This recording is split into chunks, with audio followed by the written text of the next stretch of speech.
Alright guys, now before we jump into this video, I want to talk about how much money I've got into this Dodge because I've had a few people ask about it. I've told you along the way a little bit, but not all of the numbers just in one place. The truck itself cost $4,492.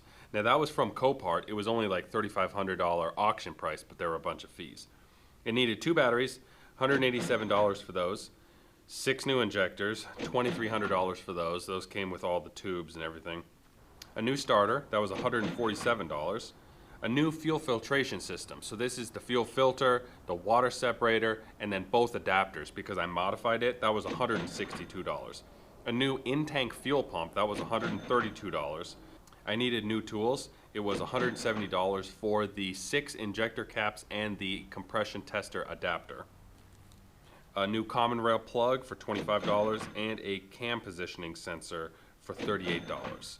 Oh, as well as fluids and filters. That's transmission fluid and filter and engine fluid and filter, $223 for those.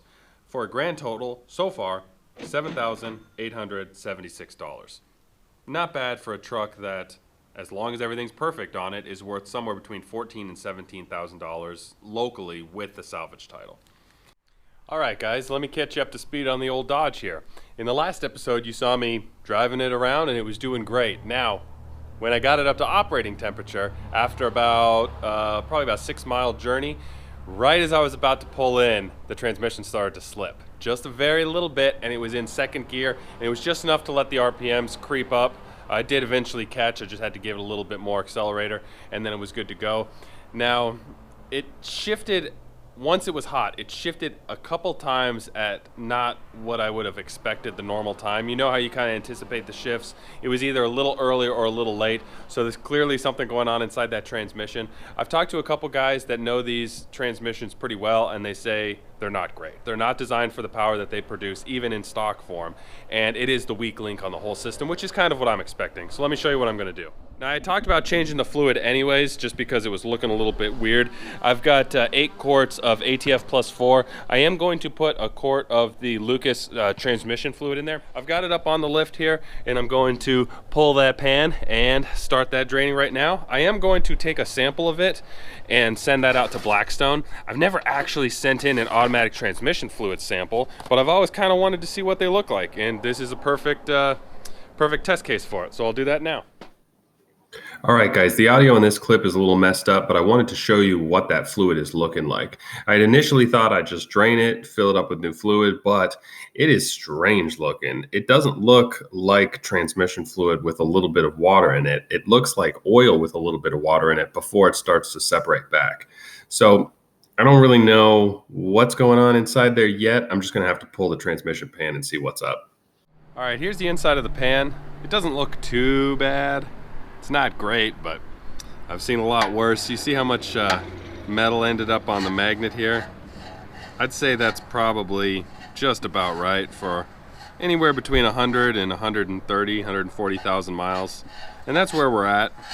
So nothing bothers me enough to where I'm going to do the rebuild before trying out the fluid. But what I am going to do is I am going to try to extract as much extra fluid as I can out of it. So I've been reading a little bit about the transmission flushes that guys can do. And let me see if I can show you. Here's what it's looking like underneath. Not bad. So I do have to put the new filter in there. This rear line right here, this is going to be the input the input to the transmission from the 2 different transmission coolers that it's got down there. So the front line is where the fluid is pushed forward, and this rear line is where it's being pushed into the transmission. So that's the transmission output, that's the transmission input. And what I'd like to do is I'd like to remove this rear one here and then have it go into a bucket and then fire it up and then just do maybe 2 or 3 quarts at a time where it's pulling the fresh fluid up into it and then going through the whole system and then spitting out the old fluid that's been in the torque converter and both coolers. That's the plan. I'll have to figure out a way to make it work. Normally there's just a hose connector with like a clamp somewhere along the line, but they used mostly high pressure crimps. I'll probably just unhook it from the end here and then see if that works. Alright, I've got the pan all cleaned out. as well as the magnet, and I was about ready to throw this back in, but because I'm almost certainly going to have to pull this off later and do a transmission rebuild, I decided I am going to weld in a little bung on the bottom here. I'll do it on the outside, probably right here, and I'll weld that in and then use a 1/8 NPT plug. That way I can drain it next time. Even if I'm gonna have to pull this pan off, it's still nice to drain it there to just not make a mess. So I'll go ahead and do that now. That way I don't have to do it later. Well, I'm glad I ended up installing this. That took all of like 15 minutes. It went on so easy. This is what it looks like from the inside. Just a nice little drain plug. All right, let's get this sucker back in there. All right, guys, let me show you what's going on right now. I've put 1 gallon of transmission fluid into the transmission through the dipstick there. I've got another gallon right here. What I'm going to do is I'm going to start it up with the rear line to the transmission running into this bucket, because there's now a gallon, so the level is up, and so as it runs, it's going to push that fluid down in the pan, and it's going to dump out the fluid that's in the converter, the torque converter cooler, and the transmission cooler up in the front. It's going to dump that out first because this line is the return for all of those as it's sucking in the new fluid. I'm going to do that for a gallon. I've marked out where a gallon is. If you notice here, there's let me get a light on it.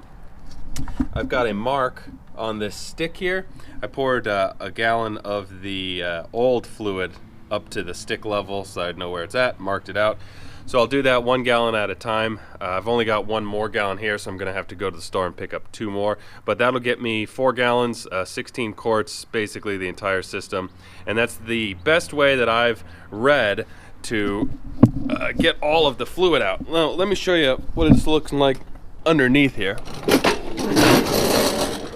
So I was quite lucky in my bucket of hoses that I had a old heater hose that had a, 180 degree turn to it. So this line here is the return from the front, then this line is the output from the transmission. So hopefully, if all goes as planned, it's gonna go through this line into this bucket and I'll be able to shut it off. Now, I read online that the pump only works in every gear selection other than park. So they say to start it up in neutral, and then you can shift it into park, come out, fill it up with another gallon, come back in, put it into neutral, and continue that. But I'm just going to start it up in neutral and then turn it off as soon as I hit that gallon mark. So wish me luck. We'll see how it goes. Now, I should mention, I've never done it this way before. And I'm trying to figure out why, because I've heard of people doing it this way. I've just never done it. And as far as I can tell, it's because whenever I've changed the transmission fluid, it's been on my own personal vehicles where the fluids always looked great, or it's been on a vehicle that I knew had transmission problems and it came out nasty and burnt, and then I ended up needing to pull the transmission anyway. So this is kind of a weird situation where there wasn't a lot of metal in it. I can't quite tell why it's that color. I won't know more until I get the sample back. It might just need fresh fluid and it might be good to go for another 50,000 miles, or it might go for 500 miles and then need a rebuild. So this is the way I'm going to do it. I just can't stand the idea of putting 40% fresh fluid in there and having 60% of the fluid still garbage. So I figure this gives me my best chance. I guess that's the reason why I'm trying it now.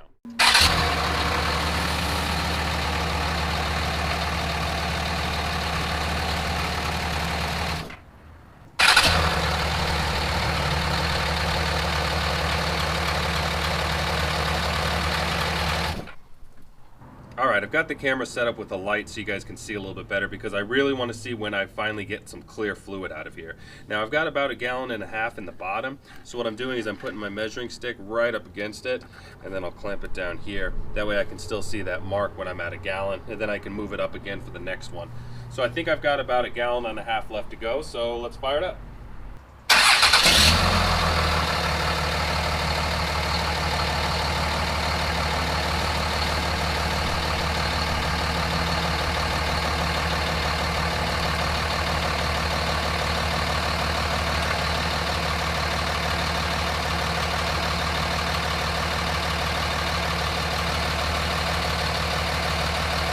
It's starting to look better.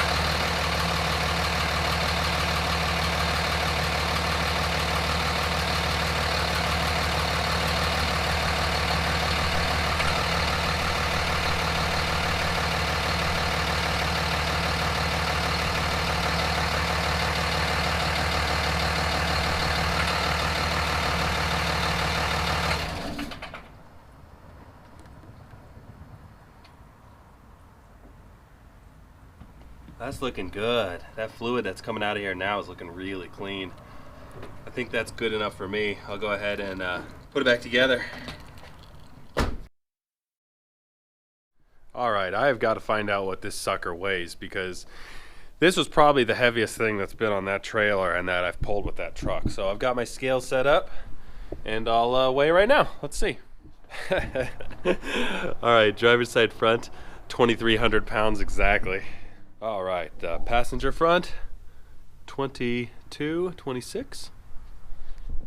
All right, passenger side rear, 1472. Driver's side rear, 1420. How much does a 2005 Dodge Ram 2500 weigh?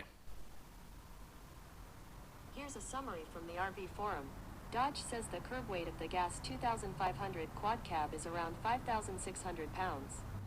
5,600 pounds, and that's for the quad cab, the same configuration I've got.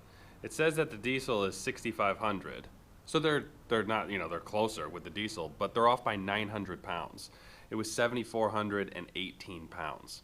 It's so heavy. The truck that I pulled it with, the Ford, weighs 4,900 pounds. So it's under 5,000 pounds pulling a 7,400 pound truck. So the trailer ended up being overloaded by about 1,000 pounds, but it was so front heavy, 61% front, 39% rear, that a lot of that extra weight was taken up by the Ford. So she's a heavy girl, not that I'm judging. All right, guys, I'm doing the first test drive with the transmission flush completed. I don't know if I'm optimistic or not. I don't know, 50-50 I'd say. I'm not going to film it because it's not going to be very exciting unless I'm stuck on the side of the road. I've checked the engine codes, no engine codes. I've got my little Bluetooth reader hooked up and everything on it. Looks good, so wish me luck. I'll let you know how it goes. Well, I just got back and so far so good. No slipping at all. Got it up to operating temperature. Stoplight to stoplight, accelerating, decelerating. It shifted, it seems like, about when it was supposed to. So, not out of the woods yet. I'm gonna check the fluid. Hopefully, it's nice and red. No pink, no water, no issues. We'll see.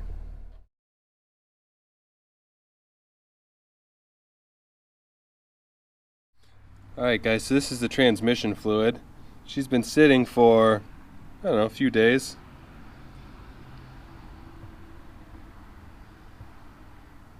Nasty. I'm sure that's either water or coolant in there.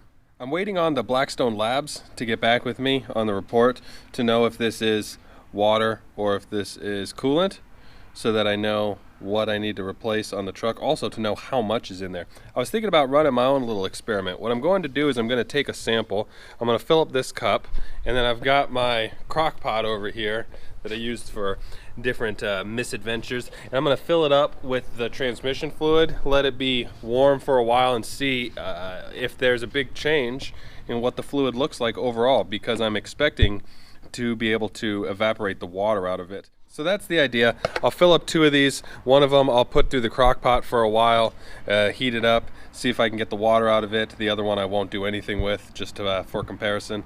So let's go fill these up now. All right, here's the 2 samplings. This one is right at 24 ounces. So what I'm going to do is pour this one in the crock pot, and then I'll time it and I'll measure it a little bit later, and we'll see what it looks like. All right, well, this is 1 hour in the crock pot, and it's at, is that 172 degrees, give or take. The verdict is still out. I'm not sure how much we're going to lose to evaporation, but it looks a little different than our little test sample over here. Keep going. We'll see. I think I'd like to do 8 hours on this. All right, guys, this might be getting boring to you, but this is fascinating to me. I've been cooking this transmission fluid for 10 hours. This is what 10 hours looks like between the two. Obviously, it's much different. If you remember this one here with the little swirly swirls, right? And then over here, check this out. Looks totally different. What's interesting is that the fluid level, boy, this thing hasn't changed a bit. This is 24 ounces right there. It's just a hair above the line. It was a hair above the line when I started. So it's pretty clear that it is cooking out either the coolant or water. But what's interesting is I would have thought that this would have dropped like an ounce or two. I thought there was a lot of water in there. But I guess you can get pretty bad contamination with just a little bit. The other thing is, it's good to know this was never reaching water's boiling point. This was just 170 to 180 degrees for 10 hours, and it was able to cook off a bunch of the water. Now the transmission obviously runs at close to 200 degrees, so I feel pretty confident that the small amount of remaining water that's still in my system is going to cook off as I'm driving it around once it reaches normal operating temperature. But I still haven't gotten word back from Blackstone, and I will withhold judgment until I do. Alright guys, I'm on the way to the MVD with the Dodge for a level 3 inspection. Not looking forward to it. They take appointments now, which is good because I've been stuck there for 5 hours before. So my appointment's at 8, supposed to be there 15 minutes early, so I'm on track. So I'll let you know how it goes. Alright guys, it passed the level 3 inspection. No issues at all. They didn't harass me one bit. Took about 15 minutes to get into the shop. Once it was in the shop, they looked over it for like 10 minutes and then they gave me all the paperwork I needed. So they said that the number one reason most vehicles fail is a non-functioning horn. So when you first pull in, they have you beep the horn, turn on the headlights, turn signal, hazard lights, high beams, that kind of thing. And then as long as it passes that, you go into another room and they look over it for a little while. So I've got about 200 miles on the truck, well actually about 250 now. And it's been flawless, no issues to speak of whatsoever. But over the next 2 days, I have to tow 5 vehicles, and they range from about 3,500 pound little Citroen vans up to 5,500 pound Suburban. So that's going to be the real test. I'm not going to take it easy. I'm going to drive it like it's meant to be driven, tow it as normal, and we'll see. This is going to be really what determines whether or not I rebuild that transmission. Everything on it seems fine, but you never know. When you're towing, there's obviously going to be a heavier load on it, and we'll find out if she's going to break or not. All right, well, I'm towing the Grumman. Nothing's wrong with it. I'm just moving it from point A to point B. I've towed 2 other vehicles today, and it was doing great. But it seems like the torque converter might be just barely starting to slip. I'm having to give it a little bit more accelerator to get it to take off.